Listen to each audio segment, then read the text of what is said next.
Salam baik dan bahagia selalu buat sahabat channel kisah dan cerita histori. Semoga menghibur. Yuk kita mulai historinya.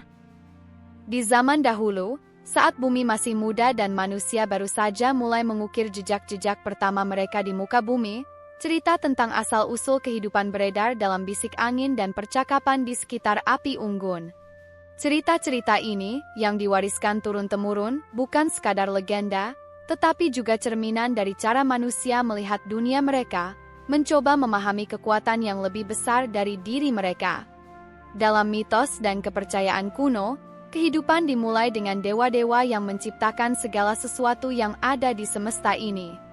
Salah satu mitos yang terkenal berasal dari peradaban Mesopotamia, yaitu cerita tentang Dewa Enki dan Ninhursag. Menurut mitos ini, kehidupan dimulai ketika Enki, dewa air dan kebijaksanaan, menciptakan manusia dari tanah liat dan memberikan mereka kehidupan dengan nafasnya. Setiap bagian tubuh manusia diberikan oleh elemen-elemen alam, darah yang berasal dari sungai, tulang dari gunung, dan rambut dari tanaman yang tumbuh di padang luas. Manusia, dalam pandangan ini, adalah ciptaan alam yang tak terpisahkan dari semesta yang lebih besar. Kehidupan bukanlah sesuatu yang terpisah atau berdiri sendiri, melainkan bagian integral dari alam semesta yang berkelanjutan. Sementara itu, di Asia, mitos-mitos lain juga beredar, menyampaikan pandangan dunia yang berbeda namun memiliki kesamaan dalam hal kepercayaan pada kekuatan alam. Di India, misalnya, terdapat kisah tentang Brahma, dewa pencipta yang muncul dari semesta yang tak berujung. Dalam mitos ini, kehidupan dimulai dari kekosongan yang besar. Brahma menciptakan dunia dengan melibatkan berbagai elemen alam, tanah, air, api, udara, dan ether, sebagai bahan dasar pembentuk semesta. Manusia, dalam pandangan ini, dianggap sebagai cerminan dari dewa yang memiliki potensi untuk memahami dan menyatu dengan alam semesta melalui pencapaian kebijaksanaan spiritual. Berbeda dengan mitos-mitos dewa-dewa yang menciptakan kehidupan, cerita dari peradaban Yunani kuno memperkenalkan pandangan bahwa kehidupan datang dari kekosongan dan ketidakberaturan. Dalam kosmologi Yunani, ada cerita tentang chaos, kekosongan pertama yang ada sebelum segala sesuatu diciptakan. Dari kekosongan inilah muncul dewa-dewa pertama yang membentuk dunia. Chaos kemudian melahirkan Gaia, ibu bumi, dan Uranus, langit yang tak terlihat oleh mata manusia. Dari pertemuan mereka, kehidupan mulai berkembang. Di sini, kisah-kisah mitologi menunjukkan bahwa alam semesta berasal dari sesuatu yang tak tampak, sebuah kebingungan atau kekosongan yang akhirnya membentuk dunia yang kita kenal hari ini. Namun, meskipun mitos-mitos ini beragam, ada kesamaan mendalam yang muncul di dalamnya, bahwa kehidupan dimulai dengan sesuatu yang lebih besar dari manusia itu sendiri. Dunia ini tidak diciptakan hanya untuk manusia, tetapi untuk seluruh alam semesta yang saling berhubungan, penuh dengan keharmonisan dan ketidaksempurnaan. Kehidupan adalah sebuah siklus yang tak terpisahkan dari proses alam, dari kekuatan yang ada jauh di luar jangkauan manusia, dan kisah-kisah tersebut memberi kita panduan bagaimana manusia dapat meresapi dan menghormati dunia sekitar mereka. Di dunia yang penuh dengan cerita-cerita mistis dan dewa-dewa ini, manusia mulai memperkenalkan konsep-konsep mengenai penciptaan dan tujuan hidup mereka. Namun, semakin lama, dengan berkembangnya peradaban dan pemikiran manusia, cerita-cerita mitologis ini mulai bergeser, memberi tempat bagi pengetahuan baru yang lebih ilmiah. Pengetahuan yang berasal dari observasi dan eksperimen. Manusia mulai menuntut penjelasan lebih rasional mengenai asal-usul mereka dan dunia yang mereka huni. Pada abad ke-16, ilmuwan mulai menggantikan kepercayaan-kepercayaan mitologis dengan pendekatan yang lebih sistematis. Salah satu perubahan paling signifikan adalah ditemukannya teori heliosentris oleh Nicolaus Copernicus, yang menyatakan bahwa bumi bukanlah pusat alam semesta. Penemuan ini mengguncang pandangan dunia yang telah diyakini selama berabad-abad, bahwa bumi adalah pusat segala sesuatu, dan menggantinya dengan pandangan yang lebih luas, bahwa matahari adalah pusat sistem tata surya kita. Hal ini membuka jalan bagi revolusi ilmiah yang kemudian melahirkan berbagai penemuan penting, seperti hukum gravitasi Isaac Newton dan teori evolusi Charles Darwin. Namun, meskipun kemajuan ilmiah ini memberikan kita penjelasan yang lebih mendalam mengenai asal-usul kehidupan dan semesta, banyak orang merasa bahwa penjelasan ini tidak cukup untuk memenuhi rasa penasaran mereka. Ada yang merasa bahwa pengetahuan ilmiah hanya menjelaskan bagaimana kehidupan berjalan, tetapi bukan mengapa kehidupan itu ada. Oleh karena itu, meskipun mitos dan cerita lama telah digantikan oleh sains, pertanyaan-pertanyaan besar mengenai makna hidup dan tujuan manusia tetap ada, dan terus berkembang menjadi subjek pembahasan yang lebih kompleks. Sebagai contoh, meskipun kita tahu melalui teori Big Bang bahwa alam semesta dimulai sekitar 13,8 miliar tahun yang lalu, dan bahwa kehidupan di bumi berasal dari proses kimiawi yang sangat panjang, pertanyaan tentang apa yang memicu ledakan besar itu dan mengapa ada sesuatu daripada tidak ada sama sekali, masih tetap menjadi misteri besar. Sains, meskipun sangat berhasil menjelaskan banyak hal, masih belum dapat memberikan jawaban pasti mengenai asal-usul semesta dan kehidupan itu sendiri. Bagian pertama dari perjalanan kita ini mengungkapkan bahwa meskipun pandangan kita tentang alam semesta telah berkembang dari mitos kuno menjadi teori-teori ilmiah modern, pada dasarnya kita tetap mencari jawaban yang sama. Apa asal-usul kita, dan bagaimana kita terhubung dengan dunia yang lebih besar ini? Mitos-mitos yang kita dengar sejak kecil mengajarkan kita tentang hubungan kita dengan alam semesta, sementara sains memberi kita pemahaman yang lebih dalam tentang mekanisme di baliknya.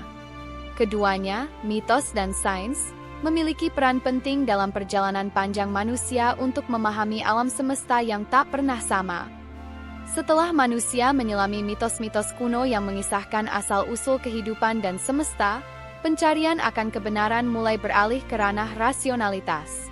Pada awalnya, alam semesta dipahami melalui narasi-narasi penuh simbolisme, tetapi seiring dengan berkembangnya peradaban dan metode ilmiah, manusia mulai menggunakan logika, eksperimen, dan bukti untuk menggali lebih dalam. Perubahan besar dalam cara kita memahami semesta dimulai pada abad ke-16, dengan munculnya revolusi ilmiah yang menandai babak baru dalam penjelasan tentang alam semesta, kehidupan, dan asal-usulnya.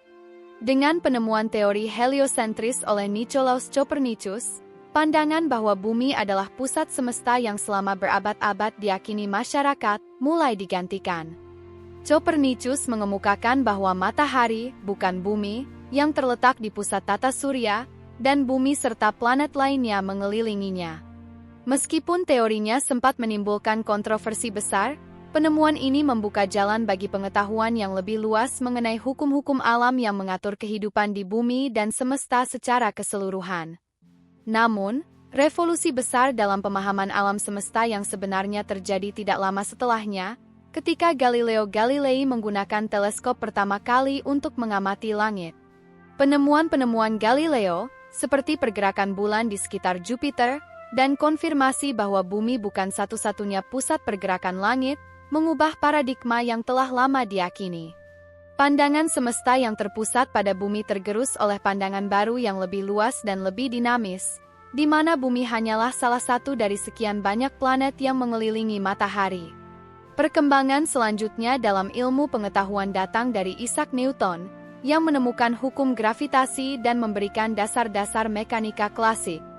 Newton menjelaskan bagaimana benda-benda di alam semesta saling berinteraksi melalui gaya tarik-menarik.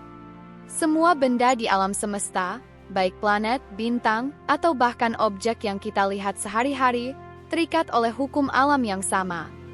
Dengan penemuan ini, sains mulai menunjukkan bahwa alam semesta berjalan dalam suatu ketertiban yang dapat dipahami dan dijelaskan dengan rumus matematika. Bumi, yang dulunya dianggap sebagai tempat yang istimewa di tengah-tengah alam semesta, kini dianggap sebagai bagian kecil dari sistem yang lebih besar, di mana hukum yang sama berlaku untuk semuanya. Namun, meskipun penemuan-penemuan ini menambah pengetahuan kita tentang alam semesta, banyak pertanyaan yang tetap tak terjawab. Penjelasan ilmiah mengenai asal-usul alam semesta mulai lebih terarah dengan teori Big Bang, yang menyatakan bahwa alam semesta dimulai sekitar 13,8 miliar tahun lalu dalam sebuah ledakan besar yang menghasilkan ekspansi semesta yang kita amati sekarang. Teori ini memberikan gambaran yang lebih jelas tentang bagaimana semesta berevolusi dari keadaan yang sangat padat dan panas menuju kondisi saat ini. Namun, pertanyaan-pertanyaan mendalam tentang apa yang menyebabkan ledakan pertama tersebut tetap menggantung. Apakah ada sesuatu yang ada sebelum Big Bang? Atau apakah alam semesta ini hanya sebuah fase dari siklus yang lebih besar, yang tak terhitung jumlahnya? Sementara itu, bidang ilmu biologi menemukan jejak yang lebih pasti mengenai asal-usul kehidupan. Penemuan teori evolusi oleh Charles Darwin pada abad ke-19 mengungkapkan bagaimana kehidupan di bumi berkembang dan bervariasi melalui proses seleksi alam. Darwin menunjukkan bahwa spesies yang ada di bumi saat ini bukanlah hasil dari ciptaan yang sudah selesai, melainkan hasil dari perubahan bertahap yang berlangsung dalam waktu yang sangat panjang. Teori evolusi memberikan jawaban rasional terhadap pertanyaan tentang bagaimana manusia dan makhluk hidup lainnya bisa ada di bumi. Namun, meskipun teori ini dapat menjelaskan banyak hal tentang bagaimana spesies berkembang, pertanyaan mengenai asal mula kehidupan itu sendiri, bagaimana molekul-molekul sederhana dapat berkembang menjadi makhluk hidup yang kompleks, masih menyisakan misteri besar. Masyarakat ilmiah kemudian berusaha menjawab pertanyaan ini dengan mengembangkan teori abiogenesis, yang menyatakan bahwa kehidupan bisa muncul dari bahan kimia sederhana melalui proses alami. Salah satu eksperimen paling terkenal yang menguji teori ini adalah eksperimen Miller-Urey pada tahun 1953, yang mencoba mensimulasikan kondisi bumi purba untuk melihat apakah senyawa organik bisa terbentuk dari bahan kimia sederhana seperti metana dan amonia. Hasil eksperimen ini menunjukkan bahwa senyawa-senyawa organik dapat terbentuk dalam kondisi tertentu, memberi kemungkinan bahwa kehidupan bisa dimulai dari bahan kimia yang ada di alam semesta. Namun, meskipun eksperimen ini mengindikasikan bahwa kehidupan bisa muncul dari unsur-unsur dasar yang ada di bumi, ilmuwan masih belum dapat menjelaskan secara lengkap bagaimana kehidupan pertama kali muncul di bumi. Meskipun teori abiogenesis memberikan gambaran yang logis, beberapa ilmuwan juga mempertanyakan apakah kehidupan bisa saja berasal dari luar bumi. Sebagai contoh, teori panspermia mengusulkan bahwa kehidupan mungkin sudah ada di luar bumi dan dibawa ke bumi oleh meteor atau komet yang membawa mikrob atau materi organik. Sains terus berkembang, dan dengan setiap penemuan baru, semakin banyak misteri yang terungkap, namun semakin banyak pula pertanyaan yang muncul. Dari mitos dan cerita para dewa yang menciptakan kehidupan, kita beralih ke penjelasan rasional dan ilmiah mengenai asal-usul semesta dan kehidupan. Namun, dengan penemuan-penemuan ilmiah ini, kita juga menyadari bahwa ada banyak hal yang masih berada di luar jangkauan pemahaman kita. Pengetahuan kita tentang alam semesta mungkin terus berkembang, tetapi setiap jawaban yang kita temukan mungkin hanya membuka lebih banyak pertanyaan untuk dijelajahi. Penemuan-penemuan ilmiah telah mengubah pandangan kita tentang dunia dan tempat kita di dalamnya. Namun, meskipun sains memberi kita pengetahuan yang lebih dalam tentang alam semesta, ia juga mengajarkan kita tentang keterbatasan manusia. Alam semesta yang luas ini, dengan segala kompleksitasnya, tidak dapat sepenuhnya dipahami hanya dengan metode ilmiah saja. Ada banyak keajaiban dan misteri yang tetap tersembunyi, yang hanya bisa kita rasakan dengan kekaguman dan rasa hormat terhadap semesta yang tak pernah sama ini. Bagian kedua perjalanan kita ini menunjukkan bagaimana dari mitos yang penuh simbolisme hingga teori ilmiah yang rasional, manusia berusaha untuk memahami asal-usul semesta dan kehidupan. Meskipun banyak yang telah ditemukan, kita tetap berada dalam perjalanan untuk mencari tahu lebih banyak, dan setiap penemuan baru mungkin hanya membuka lebih banyak teka-teki yang menunggu untuk dipecahkan. Di balik segala pengetahuan yang telah kita kumpulkan, ada kesadaran bahwa alam semesta ini, dengan segala keindahan dan keajaibannya, tetap memiliki misteri yang tak akan pernah habis untuk dieksplorasi. Perjalanan manusia dalam mencari jawaban tentang asal-usul kehidupan dan semesta telah melewati banyak fase, Dari mitos kuno yang berisikan kisah para dewa hingga teori ilmiah modern yang menjelaskan asal mula alam semesta dan kehidupan melalui hukum-hukum fisika dan biologi. Namun, meskipun pengetahuan kita tentang alam semesta telah berkembang pesat, masih ada banyak misteri yang belum terpecahkan. Setiap penemuan baru mengungkapkan lapisan-lapisan baru dari realitas yang lebih dalam dan kompleks, membawa kita pada pertanyaan yang lebih besar tentang makna dan tujuan kehidupan, serta peran kita dalam semesta yang tak pernah sama ini. Salah satu pencapaian terbesar dalam ilmu pengetahuan yang muncul di abad ke-20 adalah teori relativitas yang dikemukakan oleh Albert Einstein. Teori ini mengubah cara kita memandang ruang dan waktu, mengungkapkan bahwa kedua hal tersebut tidaklah mutlak, melainkan saling terkait dan dapat dipengaruhi oleh massa dan energi.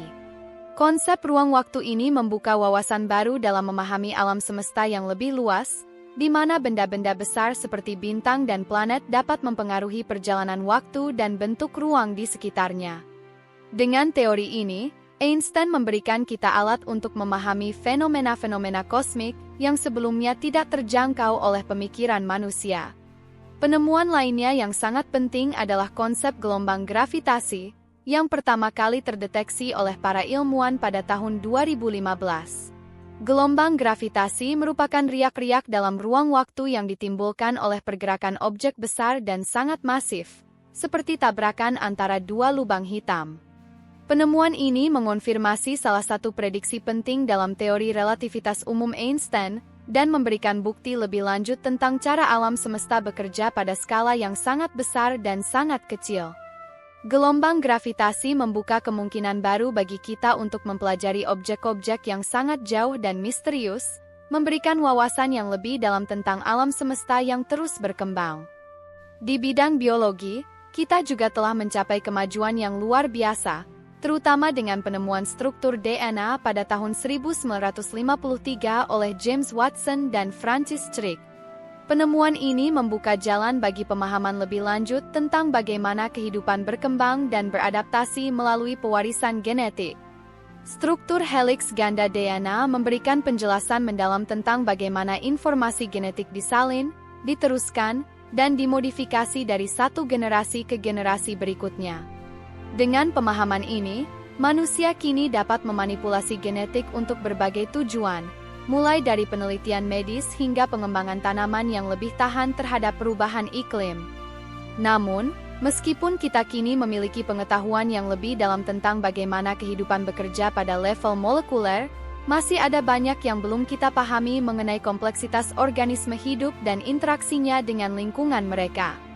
Bahkan dengan semua pencapaian luar biasa ini, masih ada pertanyaan mendalam yang belum terpecahkan. Apa yang terjadi sebelum Big Bang? Apa yang menjadi penyebab pertama dari segala sesuatu? Mengapa alam semesta bisa begitu teratur, padahal ia mulai dari kekacauan yang luar biasa? Pertanyaan-pertanyaan ini tetap menjadi misteri besar yang tidak hanya menggelitik rasa ingin tahu ilmuwan, tetapi juga menyentuh ranah filosofi dan spiritualitas. Beberapa ilmuwan kini mulai berani mengajukan hipotesis tentang kemungkinan multiverse, yaitu gagasan bahwa alam semesta kita hanyalah salah satu dari banyak alam semesta yang ada di dalam sebuah multiverse yang lebih besar. Setiap alam semesta bisa memiliki hukum fisika yang berbeda-beda, menciptakan kemungkinan tak terhingga untuk kehidupan yang berbeda pula. Beberapa teori ini bahkan menyarankan bahwa alam semesta kita bisa saja merupakan hasil dari eksperimen atau simulasi yang dijalankan oleh entitas yang jauh lebih canggih. Jika hipotesis ini benar, maka kita mungkin hanya hidup dalam satu potongan kecil dari realitas yang jauh lebih besar dan kompleks dari yang bisa kita bayangkan. Namun, meskipun gagasan tentang multiverse dan hipotesis lainnya sangat menarik, kita harus ingat bahwa ini masih berada di ranah spekulasi. Sains, dengan segala kecanggihannya, masih terbatas oleh alat dan pemahaman kita yang ada saat ini. Sementara itu, keinginan manusia untuk memahami kehidupan, asal-usulnya, dan tujuan dari eksistensinya tetap menjadi dorongan utama dalam pencarian ilmiah. Pengetahuan ilmiah telah memberikan kita banyak jawaban mengenai bagaimana alam semesta berfungsi, tetapi saat ini, kita masih jauh dari memahami mengapa segala sesuatu ada dalam bentuknya yang sekarang. Selain itu, pencarian kita tentang makna kehidupan tidak hanya berfokus pada sains. Seni, sastra, dan filosofi memberikan ruang bagi manusia untuk mengeksplorasi pengalaman subjektif mereka, emosi, dan makna yang lebih dalam tentang eksistensi. Kita berusaha mencari jawaban atas pertanyaan-pertanyaan besar mengenai kehidupan, seperti apa tujuan kita, apakah ada kehidupan setelah mati, dan bagaimana kita dapat hidup dengan penuh makna. Sebagian besar pertanyaan ini berada di luar jangkauan sains, tetapi mereka tetap penting bagi pengalaman manusia. Sebagai contoh, banyak tokoh filosofi dan pemikir besar sepanjang sejarah, seperti Socrates, Plato, dan Aristoteles, telah mencoba menjawab pertanyaan-pertanyaan mendalam ini dengan pendekatan yang lebih reflektif dan introspektif. Mereka tidak hanya berusaha memahami dunia fisik, tetapi juga bagaimana kita dapat mencapai kehidupan yang baik dan bermakna. Pandangan mereka tentang kehidupan seringkali menekankan pentingnya kebijaksanaan, keadilan, dan kebahagiaan sebagai tujuan hidup yang lebih tinggi. Walaupun sains memberi kita gambaran yang jelas tentang bagaimana dunia ini bekerja, filosofi mengajarkan kita untuk mencari makna yang lebih dalam perjalanan hidup kita. Dalam dunia yang semakin modern ini, teknologi juga memainkan peran penting dalam cara kita memahami semesta. Dengan kemajuan dalam bidang kecerdasan buatan, AI, robotika, dan teknologi canggih lainnya, kita berada di ambang perubahan besar dalam cara kita berinteraksi dengan dunia dan bahkan dengan diri kita sendiri. Teknologi membawa kita lebih dekat dengan penemuan-penemuan baru, memungkinkan kita untuk mengeksplorasi tempat-tempat yang sebelumnya tak terjangkau, baik di bumi maupun di luar angkasa. Namun, kemajuan ini juga menimbulkan pertanyaan tentang bagaimana kita akan menghadapinya di masa depan. Apa dampak dari kecerdasan buatan terhadap manusia dan masyarakat? Apakah kita akan dapat mengatasi tantangan etis yang datang dengan kemajuan teknologi yang begitu pesat? Meskipun kita telah mencapai banyak kemajuan dalam memahami alam semesta dan kehidupan, kita menyadari bahwa kita masih memiliki perjalanan panjang yang harus ditempuh. Setiap penemuan baru membawa kita lebih dekat ke pemahaman yang lebih baik tentang asal-usul kehidupan dan semesta ini. Tetapi pada saat yang sama, kita juga semakin menyadari betapa terbatasnya pemahaman kita. Alam semesta, dengan segala keindahan dan misterinya, tetap memiliki banyak aspek yang tak terjangkau oleh pikiran manusia. Bagian ketiga perjalanan ini mengungkapkan bahwa meskipun kita telah membuat banyak penemuan besar dalam sains, kita tetap berada di awal perjalanan dalam memahami alam semesta yang tak pernah sama ini. Setiap jawaban yang kita temukan menuntun kita pada lebih banyak pertanyaan, dan meskipun sains terus memberikan kita wawasan yang lebih dalam, kita juga belajar bahwa ada banyak hal yang tetap berada di luar pemahaman kita.